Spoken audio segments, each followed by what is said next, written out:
Hello, I'm Tabani Lolo.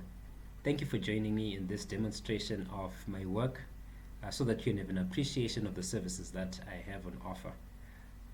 We'll be looking at a financial model, an example of a financial model which I'm able to build. And my work specializes particularly in financial modeling, but I am also able to assist in budgeting, forecasting, investment appraisals, building dashboards, data analytics, and the many functions that are related to financial planning and analysis. I'm able to engage in business analysis as well. Um, but for now, we will be looking at a financial model which I have built as an example of of the service that I'll be offering to you. So allow me to share my screen, and then we will then uh, look at this example. I just want to share a window. There's the demonstration. Okay, there we have it. So this is an example of financial model which I have built, and obviously each financial model varies per client. So I'll be able to customize the financial model based on your particular needs. If you are engaged in mining, if you are a retail outlet, if you offer software as a service. Many of these different company types have their specific structures, and the financial model will be tailored to your specific needs. And so this, but the general structure follows for each of the financial models. Always beginning with a cover letter. My work is not meant to be um, given to third parties. For example, I wouldn't be able to build a financial model if you have to submit it to your tax authorities. I wouldn't be able to build a financial model if you're going to be submitting it to your reserve bank, for example, or other third parties. My work can only be used internally by management. That's because, as an ACA member, the certain regulations that govern my professional conduct.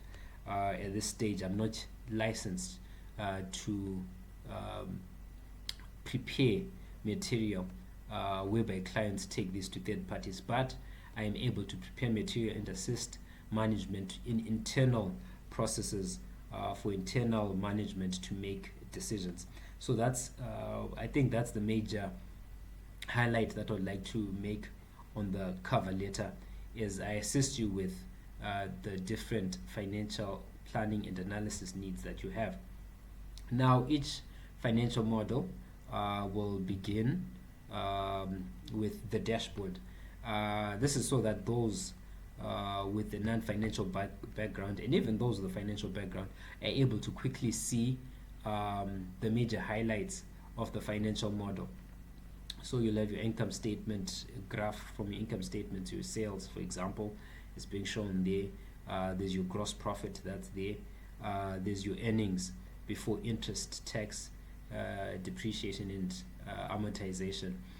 Here you have your balance sheet, your graph from your balance sheet with your total assets, with your cash balances there, and your finance debt to earnings before interest and tax proportion. I'm not going to be explaining any of this. I'm just demonstrating the model. But as we engage in services and I assist you in your company, I'm able to help you understand what each of these ratios mean. All right. And then next at the bottom of the dashboard, you have your graph that's coming from your cash flow statement that shows your cash balance from year to year and showing your cash from operations, that your income less cost of goods sales and less your expenses, and then also the cash flow out of or into the business from investing. For example, did you buy assets? Or from financing, did you have new shareholders who've injected capital into the business, or did you give out dividends? So this graph shows the cash flow from those, activities, and these are your financial ratios, which, as I mentioned, I would have to explain in depth. But the main point is the financial model will begin with graphs like this. Obviously, we can customize it to your particular needs, but this just gives you a feel of how the first thing that you'll come across when we build the financial model together based on the facts that you give me. Now, the next thing that you will find is the certain assumptions that would be there to govern the building of the financial model. Now, financial models are not there to foretell the future. They're decision tools that will help you to plan ahead and have a rough idea of what to expect given specific conditions. And if those conditions change, you can always come back to the financial model and change those parameters so that you can have a different view of what your business is going to be like if the changed conditions continue like that. And this is where the assumptions come in. So, for example, you'll notice here that the assumption is the interest rates will be at 6%. Now, let's just have a before and after. Now, if we look here, your cash position, your cash position, this is your cash flow, right? Now that's your cash position if your interest rate's at 6%. So let's see what happens. We'll just have, that's like 500,000, and then it drops slightly below 500,000 in the second year. Now, what happens if the interest rates, I'm in Zimbabwe and interest rates are crazy high, but let's just say for a moment your business hits interest rates that are in Zimbabwe, let's just say pushes to 90%. This is per annum. It's actually 20% per month currently, but that's another story. But anyway, so let's just say it's 90%. Look at what happens to the graph. It actually changes, right? So the graph that you had, your cash flow was slightly lower than this, slightly higher. It was much higher than this. Notice the cash flow is almost at a zero. Then here in 2026, you're actually expecting it to actually hit net zero figure. That's your cash balance. So you wouldn't be expecting to have any cash in 2026. That would mean that you'd have to make provisions to sort out that cash balance. Either you negotiate with your bank, or you work out terms, or you work on your cash flow, your working capital.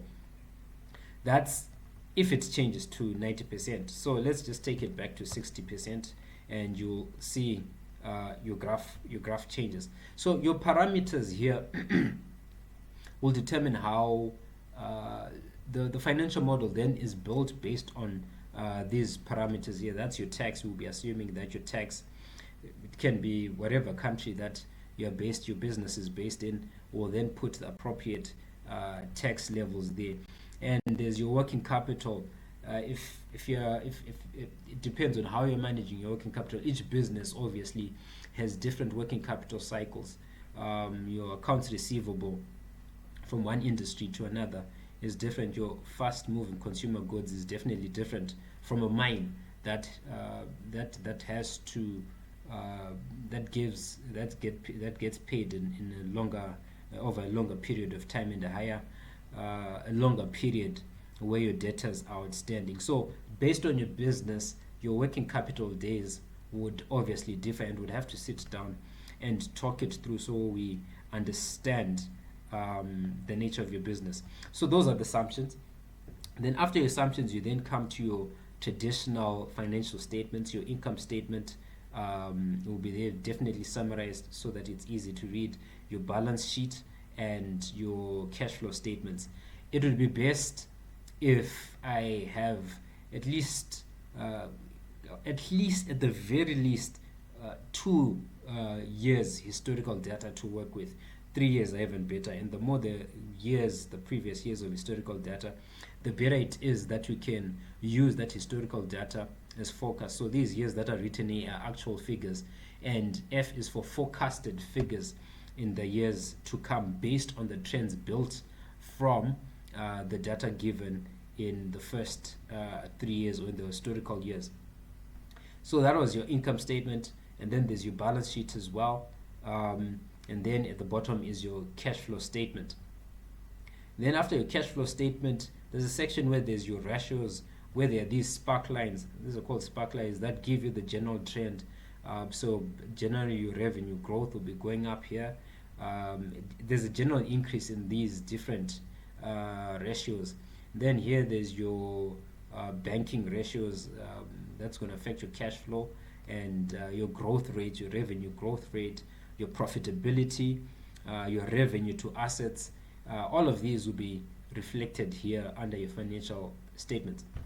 Now let's go to the next section, which is this is like the engine of the financial model. This is where we build the different figures. So your income statement, the income statement that you'll be seeing is built on this that's in the back office. So the information that you'll be sharing with me will then be customized and built into the schedules that we have here. And from these schedules, you might not be selling units. For example, this would be a manufacturing company where you're selling units. Perhaps you're a services company, maybe an online business or an online shop, and you're not dealing with units. Some may actually be dealing with tons, but each business type has its own business structure. After your revenue schedule, there's your cost schedule. Each business has different costs and would have to sit down. Some are high on labor, some are not so high on labor. These are your different costs. Then there's going to be your operating expenditure involved. Take it to the income statement as well. Here would have to be agreeing on how you're going to be managing your debtors. Will you be allowing people to pay in cash, or you'll be giving them longer credit terms like 42 days or so, or would you want them to be paying in a shorter period of time, 30 days, depending on your business? And all of that is factored in, and it will affect your cash flow. Your inventory, do you have fast moving inventory? Are your farm and your tomatoes really have to move very fast?